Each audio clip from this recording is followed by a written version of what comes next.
까다롭게 고르는 10분 입시. 밀크티 입시전략팀장 김용관입니다.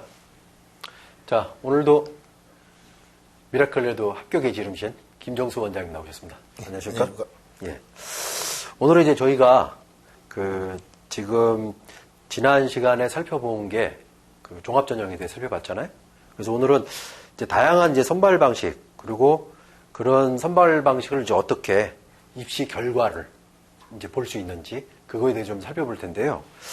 이제 궁금한 것 중에 하나가 이제 이런 다양한 선발 방식을 우리가 이제 어떻게 대비할 건지. 이제 대비 같은 경우는 이제 학종은 수험생 여러분도 잘 아시겠지만 학부모님들도 꼭 아셔야 될 부분이 고1 때부터 준비를 하셔야 되거든요, 사실은. 그러니까 저희가 이제 단순히 입시 컨설팅만 있는 게 아니라 학습 컨설팅도 있다. 그래서 이런 부분을 통해서 고1 때부터 차분히 준비를 가면 굉장히 준비하는데 수월할 것이다.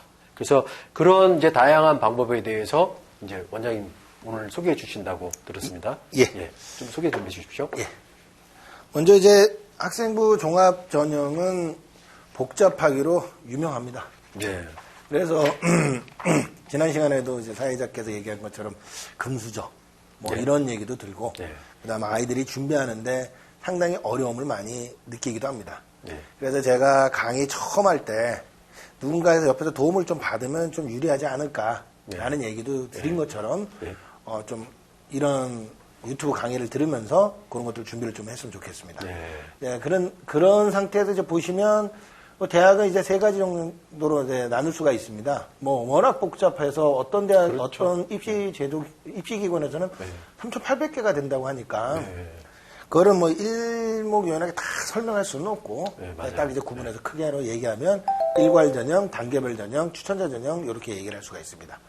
이 추천자 전형은 일괄 전형하고 거의 비슷하고요. 일괄 전형에는 서류만 100% 내서 아이들을 뽑는 경우죠. 그래서 지금 서강대, 성균관대, 뭐 한양대, 그 다음에 조금 이제 다른 대학들도 뭐 단국대 이런 대학들이 이제 들어가 있습니다. 근데 이제 여기서 좀 특징 있는 건 한양대고, 한양대는 자소서가 없어요. 자소서가 없다 보니까 이제 학생부 하나로만 이제 승부하는 뭐 이런, 그래서 학교생활기록부가 상대적으로 좀 풍부한 특목 자사고 쪽에서 그거는 좀 유리한 부분이 없지 않아 있다라고 이제 말씀을 드리고요.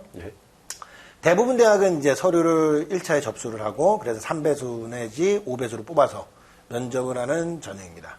그러니까 여기서 이제 부모님들이 생각하시는 또는 수험생이 생각하는 서류의 힘이 어느 정도냐, 그러니까 자소서의 힘이 어느 정도냐, 라고 하는데 제가 이제 단언하는데 자소서는 합격에 결정적으로 영향을 미치지는 못합니다. 생활기록부 자체가 중요한 거니까요. 그렇죠. 그런데 제가 이제 종합전형 설명하면서 정성평가라고 했지 않습니까? 느낌. 근데 학생부 종합전형에 나오는 우리 학교생활기록부는 결과만 나와 있답니다.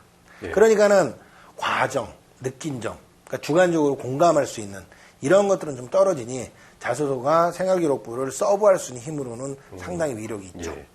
그리고 면접 같은 경우도 뭐 대부분 기본소양 면접을 물어보는데 뭐 학생들이 대부분 질문을 하는데 기본소양 면접을 되게 쉽게 생각해요.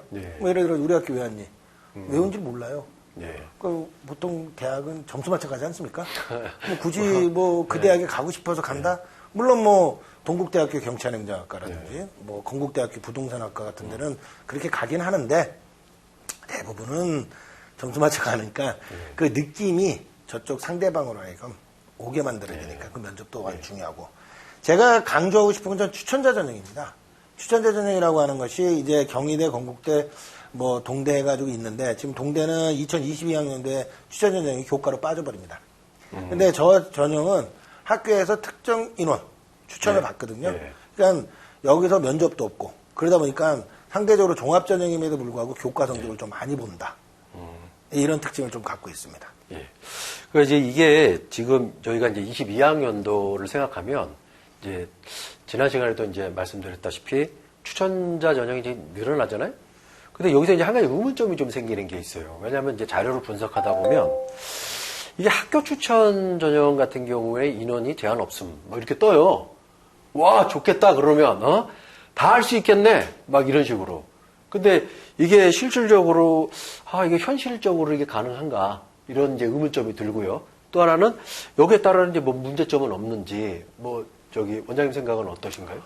1차적으로 학교장 추천 전형 또는 교사 추천 전형을 썼을 때 이게 소위 말해서 정말로 자격이 좀 안 되는 친구들이 썼다. 예. 학교면은 학교 방신이죠.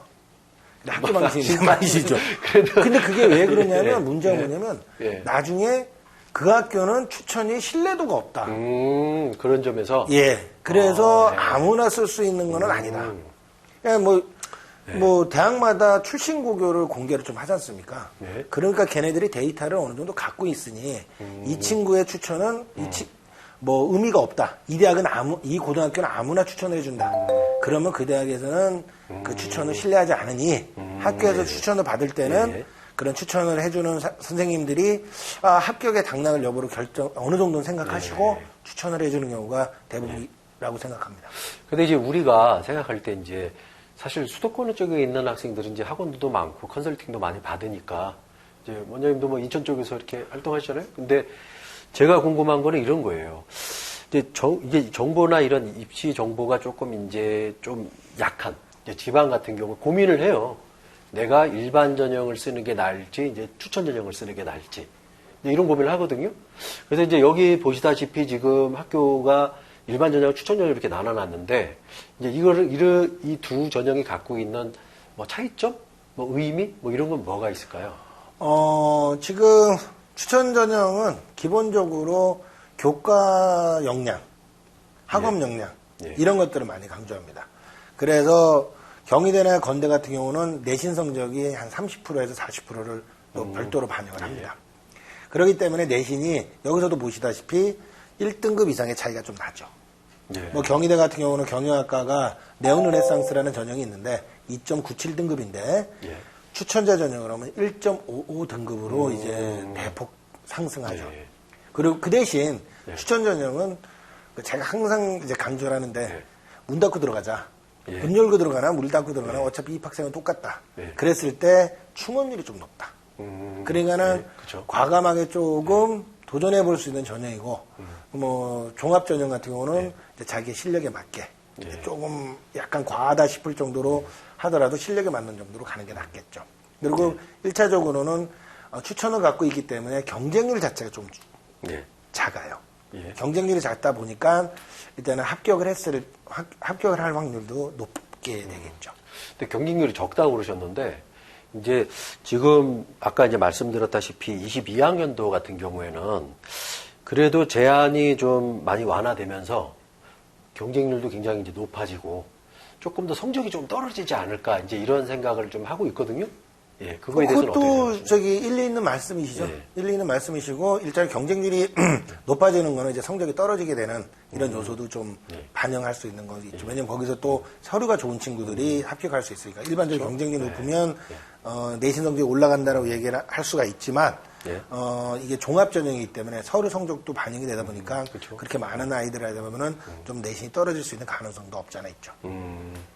그러면 이제 저희가 또 하나 더 살펴봐야 될 부분이 지금 이 학교들도 사실 많이 또 쓰잖아요. 그래서 이 학교들은 이제 어떤 또 차이점이 있는지. 지금 광운대하고 단국대는 지금 뭐 속칭 학교 레벨에서 단국대가 조금 높죠. 단국대가 조금 높은 경우는 좀 있는데 그래도 옛날에 서울에 있다가 용인을 내려가면서 조금은 떨어졌어요. 이게 선호도가 떨어졌다는 건 이제 내신도 좀 떨어지죠. 그래도 아무래도 좀 높은 대학이라고 좀 인식이 되는데 그래서 그런지 몰라도 1차적으로 내신이 단국대는 면접이었기 때문에 내신이 좀 높아요. 광운대는 이제 공대 계열로는 엄청 좋은 대학이라고 인정을 받고 있는 대학인데 그 대학 같은 경우는 여기서도 보시지만 면접이 있기 때문에 내신이 조금 떨어지는 그런 감도 좀 없지 않아 있습니다. 그래서 면접이 있고 없고는 내신이 또는 뭐 서류의 어떤 평가도 정도가 우수하냐 또는 낮냐 이것들. 그래서 이런 거죠. 내신도 좀 낮고 스펙도 조금 부족한데 자, 그런 경우는 차라리 면접 있는 전형을 쓰는 게 그 친구한테는 유리할 거다. 왜냐하면 3배수로 뽑혀서 면접 보게 되면 뒤집을 수 있는 가능성이 없지 않습니까? 그리고 뭐 제가 인천에서 있긴 하지만 저 인하대 인천의 하버드라고 하지 않습니까? 예. 굉장히 좋습니다. 예. 그러니까 굉장히 좋은 대학이고 뭐 굉장히 넓기도 하고 예. 지원도 많은 대학인데 예. 이 대학들이 수도권에도 제가 이걸 넣어놓은 이유는 일반적으로 서울에 있는 대학이 굉장히 좋다라고만 얘기를 하는데 인천에서는 인하대가 있고 뭐 수원에 가서는 아주대 같은 대학들은 예. 상당히 내신 수준이 서울에 있는 대학보다도 높은 경우가 많다. 그냥 그거 할 때도 그 대신 인하대는 기계나 항공 쪽은 워낙 유명하지 않습니까? 그렇죠. 그러니까 그런 식으로 찾아가시면 좋겠죠. 자, 오늘은 학종의 이제 뭐 다양한 구체적인 이제 대학들하고 방법들을 좀 찾아봤고요. 또 세부적인 부분은 저희가 시간이 짧다 보니까 다음 시간에 또 한번 이 기회를 좀 가져보겠습니다. 그때는 이제 뭐 지역별로 좀 다뤄보고요. 전형별로 그 안에 있는 것들 어떤 거를 구체적으로 대비할 건지 그 시간도 한번 좀 가져보겠습니다. 자, 오늘도 합격의 이지름심 미라클레드 김정수 원장님 수고 많으셨습니다. 예, 감사합니다. 자, 수험생 여러분 건강한 수험생활 하시기 바랍니다. 감사합니다.